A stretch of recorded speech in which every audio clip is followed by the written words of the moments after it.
So we're traveling along the highway and you see this beautiful land of Palestine. And in the midst you see this odd object, this object that has nothing to do with the surroundings. And it's a container, just a container that's sitting in the middle of bush. You think, how did that possibly get there? You know what it is, brothers? Assalamu alaikum wa rahmatullah. Bismillah walhamdulillah wa salatu wa salam ala rasulillah. Last year, alhamdulillah, Allah subhanahu wa ta'ala gave us the honor and the privilege to perform Hajj. And then from Hajj, from there, we flew over to Jordan. So when we reached Amman, Jordan, we went there with the intention of going in to Palestine. So from there, we jump onto a bus and we head in. And as you get to the borders, you see the Israeli flag stands extremely high. And subhanAllah, automatically, your heart starts to beat.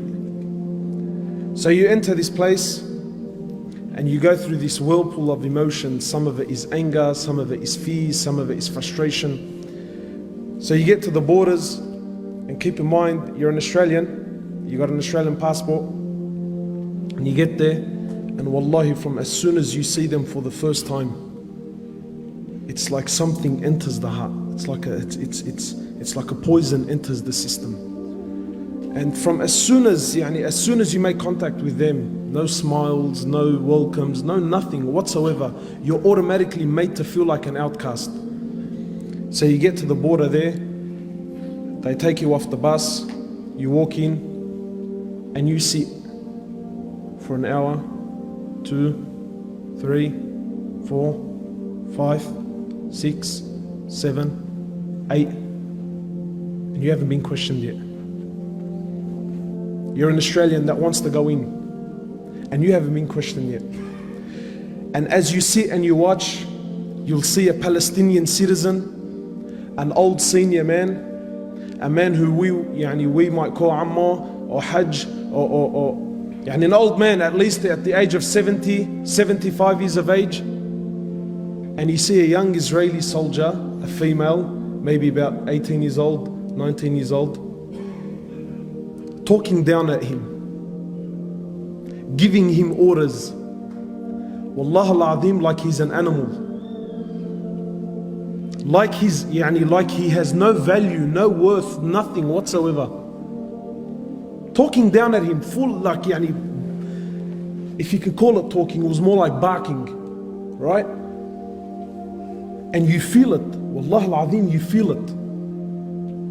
And you sit there and you bite your tongue. And this is a Palestinian. This is an old man who is supposed to be receiving some sort of respect, and he's been spoken down at by a little 18-year-old.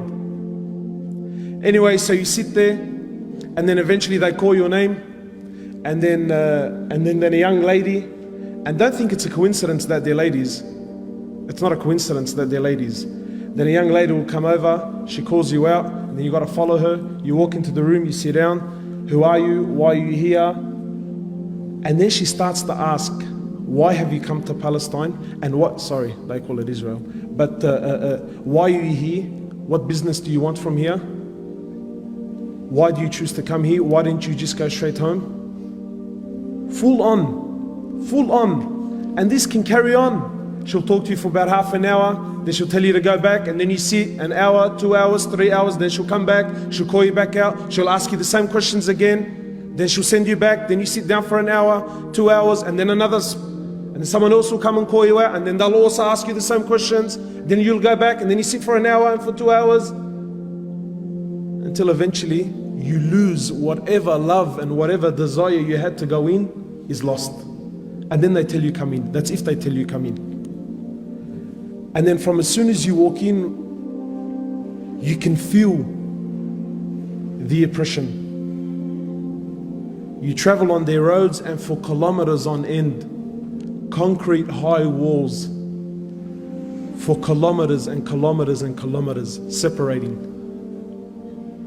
And then when you reach their suburbs, the concrete walls, they start to have paint and artwork so that it doesn't look as intimidating. And then you get there, and then you want to enter the Quds, the holy mosque. and it's surrounded by Israeli soldiers. So you come to walk in, you got to show your passport, proof of ID, and there's a man there, an Israeli, holding a fully automatic weapon, and I need to justify myself to him to why I need to enter the Masjid of Allah. Anyway, so you walk in, you show your ID, you go in there, and you walk into the Quds, and wallahi, it's like the walls are crying. There's no youth, because they don't allow them. No youth. You walk in and they have a stand, a glass stand with a collection of bombs, grenades, shells, things that have been fired into the masjid over the period of years. You look at the shells made in the USA. Anyway, so you pray your Isha, and maybe now you're thinking, maybe I'll stay and make some dua. No, you can't stay, brother. Why? Because they got to lock up the masjid. 9:30, everyone's got to get out.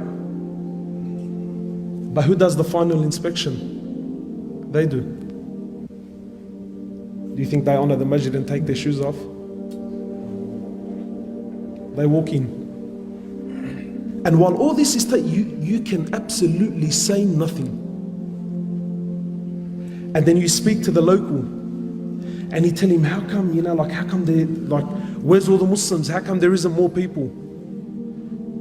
He tells you, brother, I have to show my passport and my ID 5 times before I reach the doors of the masjid. This is a citizen. He has to show his ID and his passport 5 times before he can reach the masjid. And if he forgets it, so let's just say he's forgotten, right? He can get charged. He falls into harm.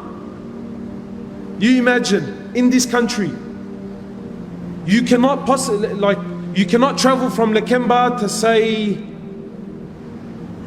to Darwich. Say from Lakemba to Darwich. You get stopped twice. This is for the citizen, never mind the tourist. The citizen, his own country, he gets stopped twice. And twice he has to stop, prove who he is, get out of the car. If his wife is with him, she also has to get out of the car. The car's got to get inspected. Every single day. And if this brother has to go to Darwich twice, 3 times, 4 times, it's the same guard. He's seen him the first time. He's seen him a couple of hours ago. Him, his wife, his kids have to get out of the car and they have to inspect. But it gets worse. It gets worse. So we're traveling along the highway and you see this beautiful land of Palestine. And in the midst you see this odd object, this object that has nothing to do with the surroundings. And it's a container. Just a container that's sitting in the middle of bush. You think, how did that possibly get there? You know what it is, brothers? It's Palestinian land that some Jewish person puts his container on there, but it doesn't do anything. And it sits for a month, 2, 3, a year, 2 years, until it becomes normal to you. Until the Palestinians no longer question the container. And then what does he do? He builds a house there. It's become his land. And you see these little containers everywhere. And you see these little containers everywhere. My time is almost up. I'll share just a few things with you. When we went to Masjid al-Khalil, that's where our Prophet Ibrahim alayhi salatu wasalam is buried. This isn't, I'm not trying to put spices here. This is history, you can look it up. Masjid al-Khalil was a masjid that belongs to the Muslims. In 1994, Salat al-Fajr, the Muslims were there praying Salat al-Fajr. A Jew from the States, a doctor, walks in and opens fire to the Muslims that were praying. While in sujood, kills 30 and wounds 125. So what do you think happened? I'll tell you what happened. They closed off the mosque. They made an investigation. You know what the result of the investigation was? They turned half of it into a synagogue. And this, whatever you want to call him, his grave became a shrine. And extremist Jews used to go there and make pilgrimage at his grave. A hero.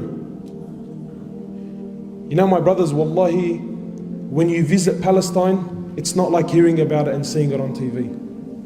You see the oppression in the eyes of the Muslims. Wallahi, you see it. And you can see in their eyes that they've given hope in the Muslims. Wallahi, there are so many experiences that I wish I could share with you, but my time is short. But finally, the reality is that they want you to forget about Palestine. And that's the truth. They don't want you, they don't want your money, they don't want your tourism, they want nothing. You and this place needs to finish. And so long as this place is not in the eyes of the Muslims, it's not in the hearts of the Muslims, then for them this is good. Have you ever asked yourself, why is it we know so little about Palestine? I'll end with this. This was a request of the Imam of Masjid al-Quds. He said to me, please go back and tell the youth of Islam to come and visit this place. He said, come and visit. And wallahi, understand that what's happening in Palestine is very real.